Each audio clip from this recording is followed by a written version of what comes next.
سرکار کی نظروں میں ایسا رتبہ ہے امیر حمزہ کا، دنیا تو کیا ہے جنت میں شہرہ ہے امیر حمزہ کا۔ ہے عم نبی بھی بھائی بھی، یہ خاص فضیلت ہے ان کی، سرکار دو عالم سے دوہرا رشتہ ہے امیر حمزہ کا۔ سب اہل محبت کہتے ہیں طیبہ میں ہے تربت ان کی، مجھ کو تو لگتا ہے طیبہ ہی سارا ہے امیر حمزہ کا۔ ہر نعمت ان کی چوکھٹ پر جنت سے اترتی لگتی ہے، صد شکر کہ میں نے بھی دیکھا شہر امیر حمزہ کا۔ یہ ان کے کرم کی باتیں ہیں، یہ خاص عنایت ہے ان کی، یہ ان کے کرم کی باتیں ہیں، یہ خاص عنایت ہے ان کی۔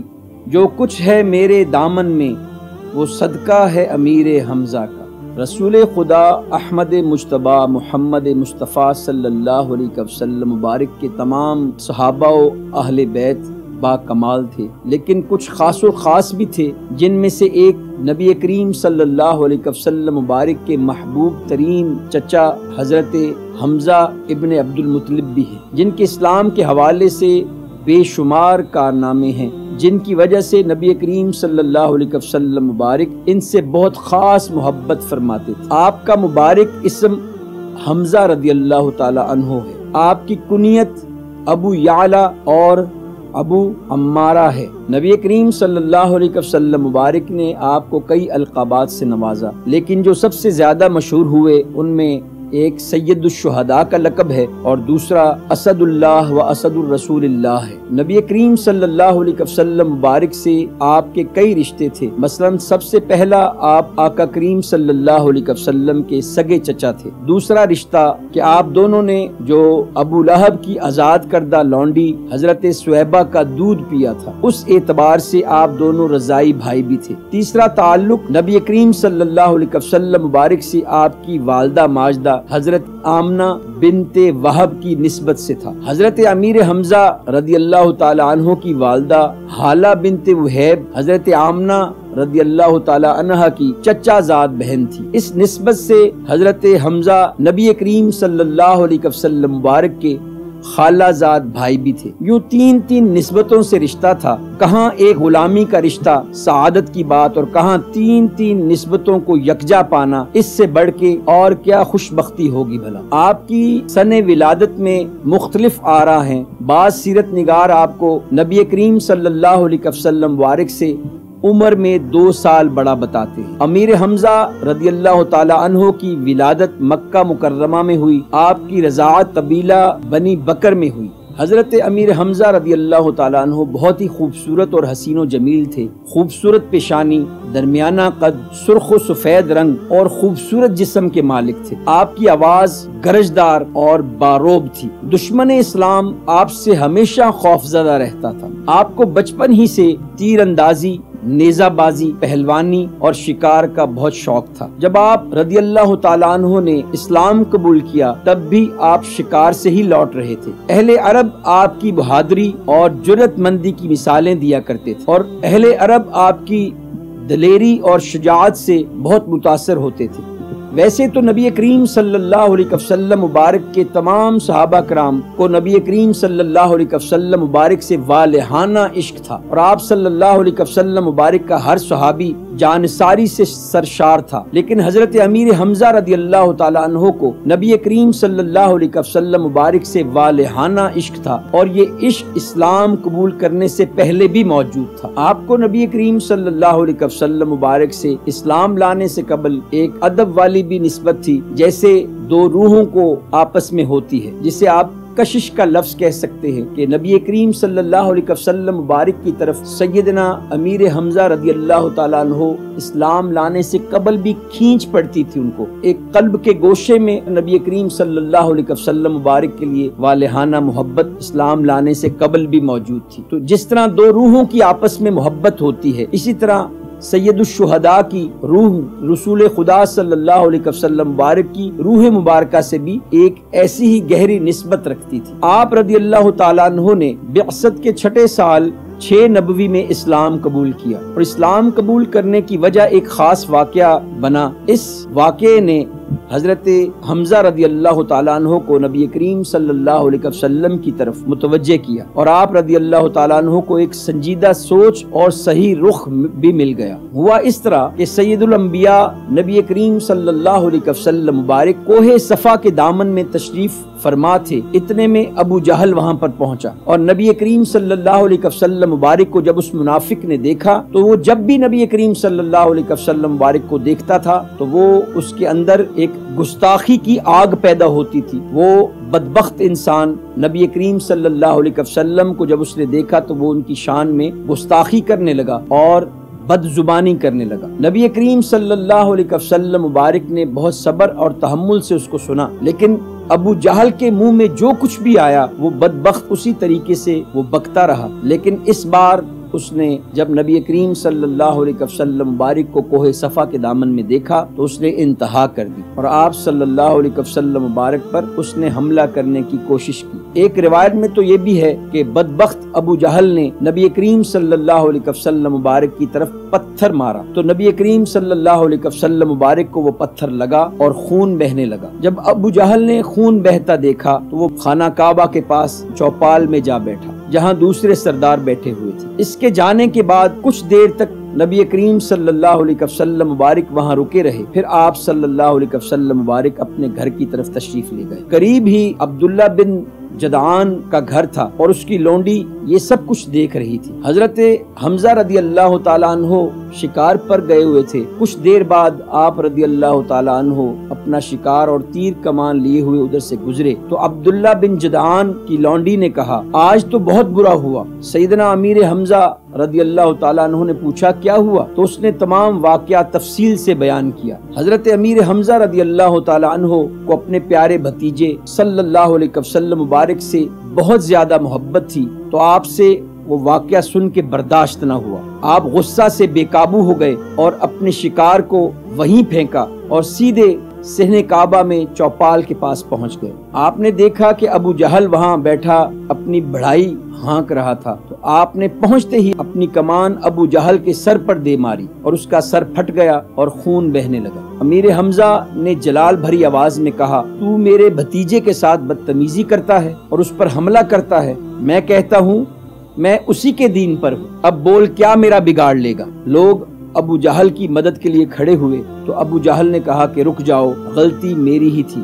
اب اس نے جو اپنی غلطی کا اقرار کیا اس کو پتا تھا کہ یہ جتنے لوگ صحن کعبہ میں چوپال میں جو بیٹھے ہوئے ہیں بیٹھک لگا کے، وہ امیر حمزہ کا مقابلہ نہیں کر سکے۔ اس بنیاد پر اس نے فوراً کہہ دیا، اپنی غلطی کا اقرار کر لیا، کہیں وہ نہ ہو امیر حمزہ جو ہیں اس وقت بہت سخت غصے میں ہیں اور وہ جب یہ لڑائی چھڑ گئی تو اس میں امیر حمزہ کا مقابلہ کوئی بھی نہ کر پائے گا۔ اس بنا پر ابو جہل نے اپنی غلطی تسلیم کر لی کہ میں نے اس کے بھتیجے کے ساتھ زیادتی کی ہے۔ وہاں سے سیدنا امیر حمزہ رضی اللہ تعالیٰ عنہ نکلے۔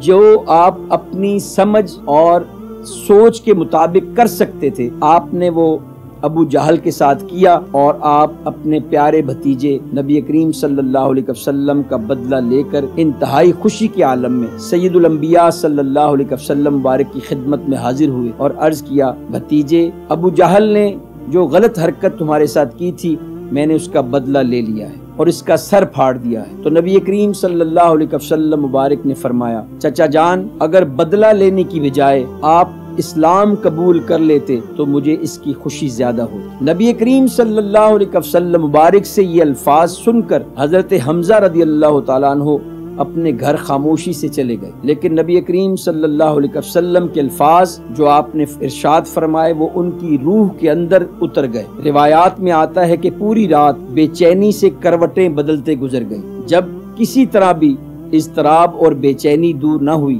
تو خانہ کعبہ کے پاس پہنچ کر اللہ تعالیٰ سے دعا مانگی، یا رب کریم حق کے لیے میرا سینہ کھول دے۔ اور میں یہ سمجھتا ہوں کہ نبی کریم صلی اللہ علیہ وسلم مبارک کے باقی چچا بھی تھے، لیکن چونکہ سیدنا امیر حمزہ رضی اللہ تعالیٰ عنہ کے سینہ اقدس میں ان کے دل میں نبی کریم صلی اللہ علیہ وسلم مبارک کا ادب اسلام لانے سے پہلے بھی تھا اور ان کے دل کے ایک خانے میں نبی کریم صلی اللہ علیہ وسلم کی کھینچ تھی، اس کھینچ کی بنا پر اللہ کو ان کی یہ ادائیں پسند آئیں، اس بنا پر اللہ پاک نے ان کو اسلام قبول کرنے کی توفیق عطا فرمائی۔ اور اس میں مین بنیادی بات جو تھی وہ یہ تھی کہ ان کے دل کے ایک گوشے میں نبی کریم صلی اللہ علیہ وسلم کا ادب بھی تھا اور نبی کریم صلی اللہ علیہ وسلم کی محبت بھی چھپی ہوئی تھی۔ اور میرا ایمان یہ کہتا ہے کہ کوئی شخص بھی نبی کریم صلی اللہ علیہ وسلم مبارک سے ہلکی سی محبت کا بھی دل میں ارادہ رکھتا ہو، اظہار رکھتا ہو، جوش و جذبہ رکھتا ہو،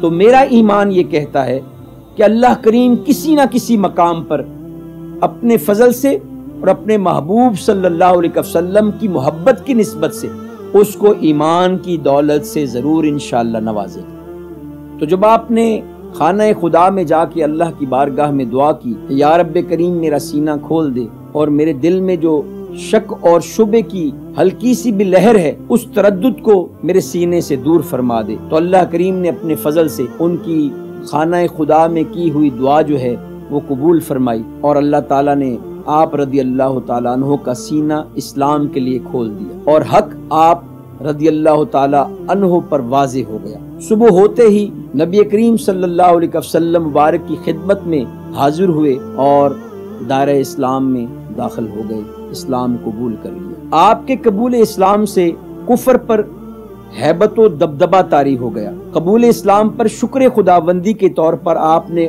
اس موقع پر کچھ اشعار بھی کہے اور یہ اشعار آپ اکثر اسلام لانے کے بعد یہ اپنی زبان مبارک سے بولتے رہتے۔ حمدت اللہ حین ہدا فؤادی الی الاسلام والدین الحنیفی، میں اللہ تعالیٰ کی حمد بیان کرتا ہوں جب اس نے میرے دل کو ہدایت دی اسلام قبول کرنے کے لیے جو کہ دین حنیف ہے۔ آپ رضی اللہ تعالیٰ عنہ نے نبی کریم صلی اللہ علیہ وسلم مبارک کے ساتھ شعب ابی طالب میں 3 سال محصوری بھی برداشت کی، پھر جب اذن ہجرت ملا تو مدینہ طیبہ کی طرف ہجرت فرمائی۔ مواخات کے لیے نبی کریم صلی اللہ علیہ وسلم نے آپ کو اپنے جانثار اور آزاد کردہ غلام حضرت زید بن حارثہ رضی اللہ تعالی عنہ کا بھائی بنایا۔ آپ جب بھی مدینہ منورہ سے باہر جاتے تو حضرت زید کو وصیت کر کے جاتے اور سیدنا امیر حمزہ رضی اللہ تعالی عنہ کو یہ بھی اعزاز حاصل ہوا کہ آپ جن غزوات میں نبی کریم صلی اللہ علیہ وسلم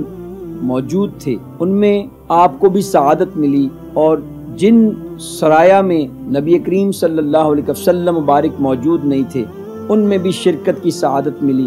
یہ بھی اعزاز سیدنا امیر حمزہ رضی اللہ تعالیٰ عنہ کو اللہ کریم نے نصیب فرمایا نبی کریم صلی اللہ علیہ وسلم مبارک کی برکت اور نسبت سے، اور آپ لشکر اسلام کے سب سے پہلے امیر بھی تھے۔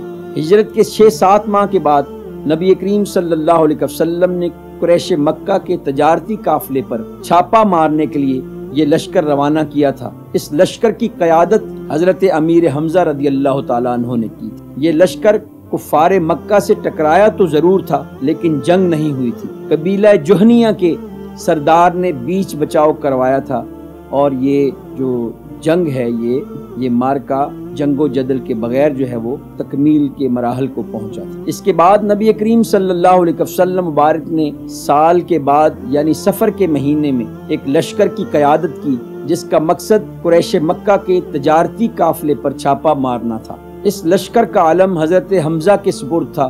اس لشکر کا بھی کفار مکہ سے سامنا نہیں ہو پایا تھا۔ اس غزوہ کا ایک نام غزوہ ابوا ہے اور دوسرا نام غزوہ ودان ہے۔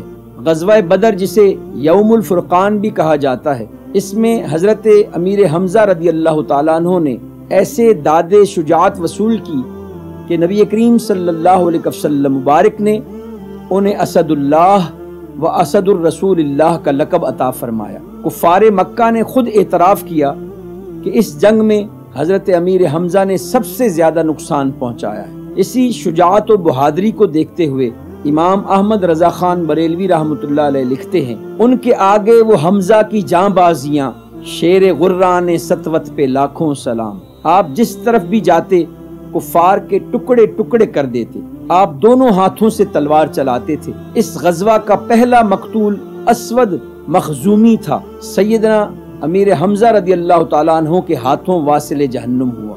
غزوہ بنو قینقاع ہجرت کے 20 ماہ بعد ماہ شوال میں پیش آیا۔ یہ یہودیوں کے ساتھ پہلا مارکا تھا۔ اس لشکر کے علم بردار بھی سیدنا امیر حمزہ رضی اللہ تعالیٰ عنہ ہی تھے۔ ہجرت کے تیسرے سال شوال میں کفار مکہ نے بھرپور تیاری کے ساتھ مدینہ منورہ پر چڑھائی کر دی۔ وہ غزوہ بدر میں شکست کا بدلہ لینا چاہتے تھے۔ نبی کریم صلی اللہ علیہ وسلم مبارک نے بھی اپنا لشکر تیار کیا اور دفاع کے لیے میدان میں اتر آئے۔ اس جنگ میں حضرت امیر حمزہ رضی اللہ تعالیٰ عنہ نے بھی شجاعت اور جرت مندی سے کفار کا مقابلہ کیا۔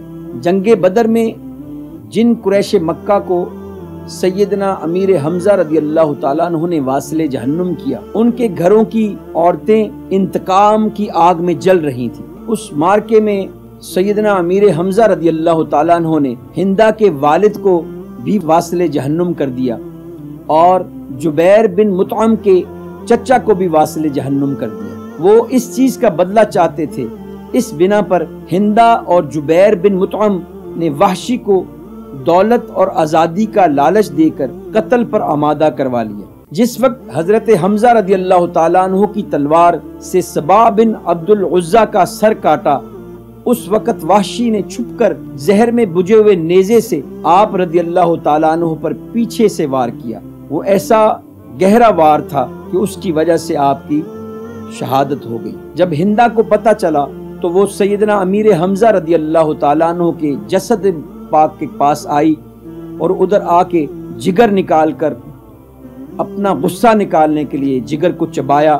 جب چبایا نہ گیا تو اس نے اس کو واپس الٹ دیا۔ اس کے بعد اس نے سیدنا امیر حمزہ رضی اللہ تعالیٰ عنہ کے جسم مبارک کی بے حرمتی کی، آپ کے اعضاء کو کاٹ کر گلے کا ہار بنا کر پہنا۔ جب نبی کریم صلی اللہ علیہ وسلم مبارک کو آپ کی شہادت کا پتہ چلا تو آپ بے حد رنجیدہ ہوئے۔ آپ کی آنکھوں سے آنسو جاری ہو گئے، یہاں تک کہ آپ اتنا روئے کہ آپ کی ہچکی بند گئی۔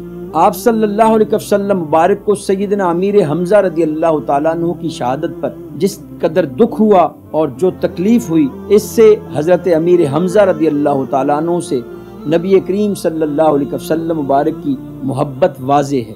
سیدنا عبداللہ بن مسعود رضی اللہ تعالیٰ عنہ روایت کرتے ہیں کہ ہم نے نبی کریم صلی اللہ علیہ وسلم مبارک کو کسی بھی مقام پر اتنا آنسو بہاتے، اتنا روتے، اتنا گریہ کرتے، حتیٰ کہ ہچکی بنتے نہیں دیکھا جتنا سیدنا امیر حمزہ رضی اللہ تعالی عنہ کی شہادت پر نبی کریم صلی اللہ علیہ وسلم مبارک کی حسین آنکھیں، ان سے آنسوؤں کا سمندر جاری ہوا۔ نبی کریم صلی اللہ علیہ وسلم مبارک کی حسین اکھیاں سیدنا امیر حمزہ کی شہادت پر اتنا روئیں، اتنا برسیں۔ آپ فرماتے ہیں کہ اتنا کسی بھی مقام پر ہم نے نبی کریم صلی اللہ علیہ وسلم مبارک کو آنسو بہاتے نہیں دیکھا۔ تو چونکہ سب سے پہلے اس جنگ میں سیدنا امیر حمزہ رضی اللہ تعالیٰ عنہ کا جسد مبارک جو ہے وہ لایا گیا، تو نبی کریم صلی اللہ علیہ وسلم مبارک نے سب سے پہلے صحابہ کرام کے ساتھ سیدنا امیر حمزہ رضی اللہ تعالیٰ عنہ کا